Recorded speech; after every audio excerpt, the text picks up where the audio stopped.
이제 궁합에 대해서 얘기를 해볼 건데요. 그 사주의 이제 그 위대한 고전이라고 하는 이제 적천수라는 책이 있어요. 적천수라는 이제 고전이 있는데 이 책에 보면 부처인연 숙세례라고 하는 그런 구절이 나옵니다. 그러니까 부부의 인연이라는 거는 전생에서 이제 왔다. 뭐 숙명적인 인연이다.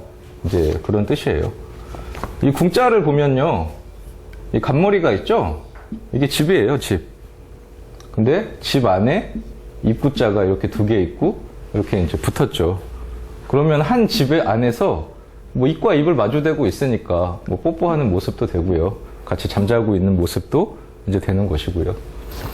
원국이라고 하는 거는 정해져 있지만 대운이라고 하는 운이나 뭐 이제 세운이라고 하는 운은 왔다가 이제 가죠. 그러면 내가 좋은 사람을 만나려면 나쁜 대운에서는 잘 안 만나지겠죠. 좋은 운에서는 나쁜 운에서보다는 적어도 더 좋은 사람을 만날 수 있고요. 근데 이것만으로 해결이 되지 않아요. 팔자는 내가 원국에 이미 태어난 거라고 했잖아요.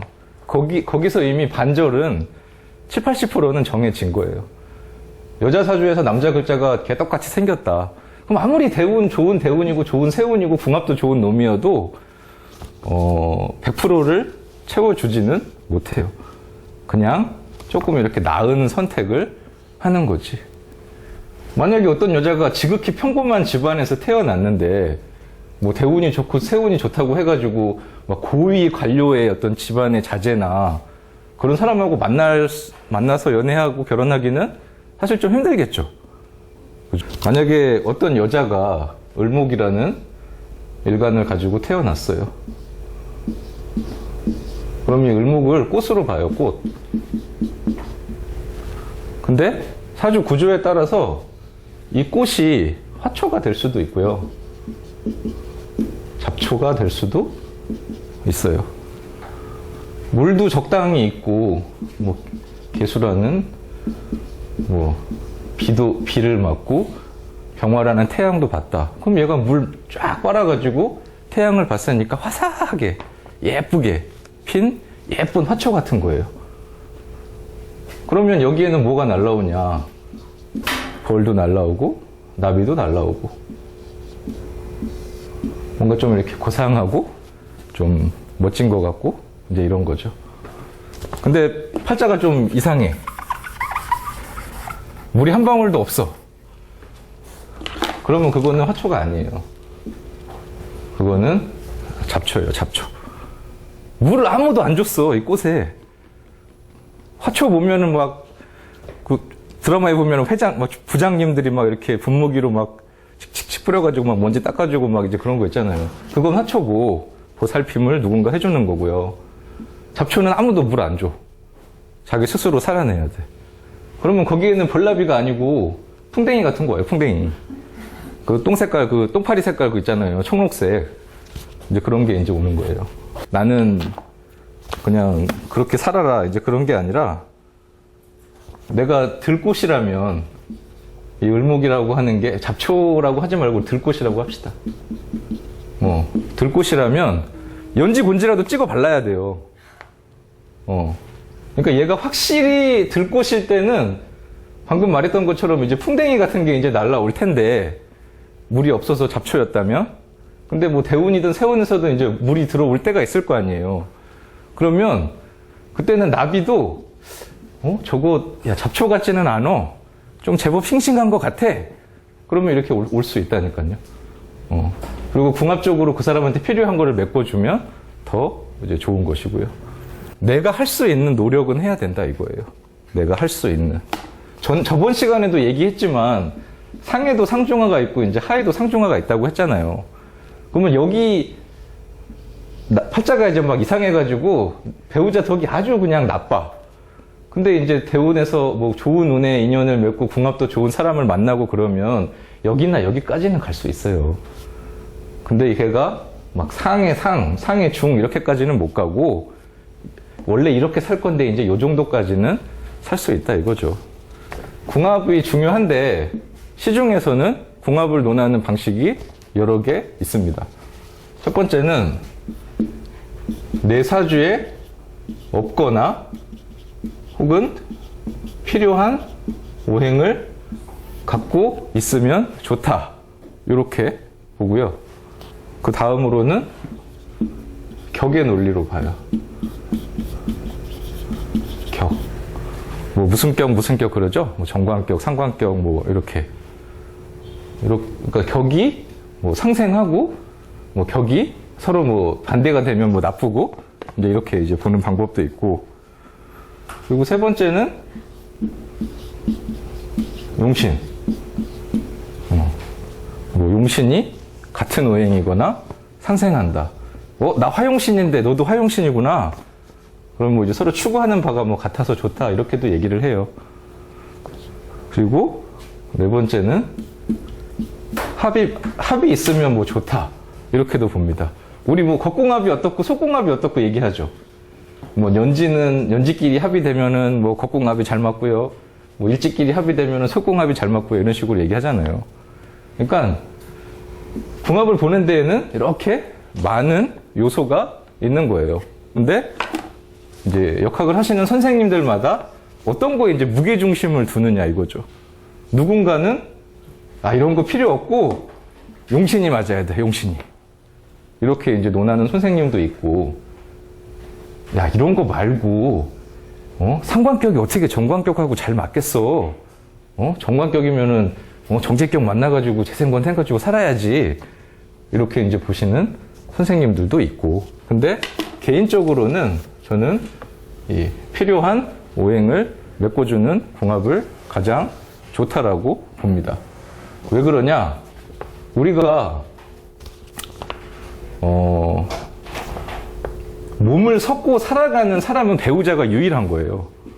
그죠? 뭐 친구, 친척, 뭐 내가 살면서 여러 인간관계를 맺고 살겠지만 직접적으로 나한테 영향을 미치는 건 배우자가 가장 크거든요. 이거는 제가 역학 서적에서 사주를 발췌해 왔어요. 자, 그러면 여자 사주를 먼저 봐보세요. 개수라고 하는 물로 태어났죠. 근데 태어난 게 인월이에요. 시간도 인시죠. 인월이 언제예요? 2월. 양력으로 이제 2월이죠. 3월 초까지. 그러면 이때 사주에서는 이제 인묘진 해가지고 인월부터 이제 봄이라고 보잖아요. 근데 2월에 봄 기운이 느껴져요? 절대 반팔 입고 다니지 않죠. 아직도 두꺼운 패딩을 입고 다녀야 돼요. 시간도 인시 새벽이고. 그러면 얘는 뭘 원할까요? 얘는 그렇죠. 화라고 하는 따스함을 느끼고 이제 싶죠. 근데 화가 있어요? 화가 없죠. 그러니까 얘는 이거를 일단 추구한다. 이렇게 이제 보시면 돼요. 그러면 남자 사주를 한번 봐봐요. 남자는 기토라고 하는 흑의 에너지를 가지고 태어났는데 미월이라고 하는 이제 여름철이죠. 그리고 시간도 사시고 병호도 있고 사화도 있고 물이 없잖아요. 그러면 이거를 물상적인 의미로 보면은 저거는 사막이에요, 사막. 땅땡이는 넓은데 물이 없어. 그러면 사막에 이제 그러니까 흙이라는 애는 목이라는 거를 키우는데 임무가 있는 거예요. 그죠? 땅을 놀리면 안 되잖아요. 농사를 짓든지 뭐 건물을 세워 올리든지 목이라는 에너지를 활성화를 시켜줘야 되잖아. 근데 여기서는 물이 없으니까 이 을목이 저기 꽃이라고 치면 잡초다 화초다? 그렇죠. 잡초 같은 거예요. 눈바닥이 가뭄 들면 눈바닥이 막 쩍쩍 갈라지잖아요. 그런 모습을 연상하셔도 된다는 거예요. 그럼 얘는 수가 필요하겠죠. 그죠? 그러니까 궁합을 볼 때 이런 작업이 없이 그냥 연지충 나빠, 뭐 인호화국 좋아 이렇게 보면 안 된다는 거예요. 이 팔자가 이렇게 생겼고 쟤는 뭘 추구하고 반대로 이 팔자는 어떻게 생겼고 뭘 추구하는데 그게 이제 잘 맞느냐 이렇게 이제 분석이 들어가야지 밑도 끝도 없이 정관격, 상관격 나빠 이렇게 이제 보면은 안 된다는 거죠. 그러면 얘는 자 화를 추구하고 얘는 이제 수를 추구해요. 자 그러면 얘네들이 만약에 결혼을 했어요. 결혼을 하면 이 사람의 화라는 에너지가 일로 들어간 거예요. 자, 이 개수를 아까 B라고 그랬죠. B. 그러면 이 자체로 봤을 때는 이 B가 아직은 2월이라서 이게 진눈깨비 같은 거예요. 서리, 뭐 우박 이렇게 서늘한 거. 그러면 그 싸늘한 이 물로 이 나무를 키울 수 있을까? 이게 이제 냉해를 입어요. 냉해를.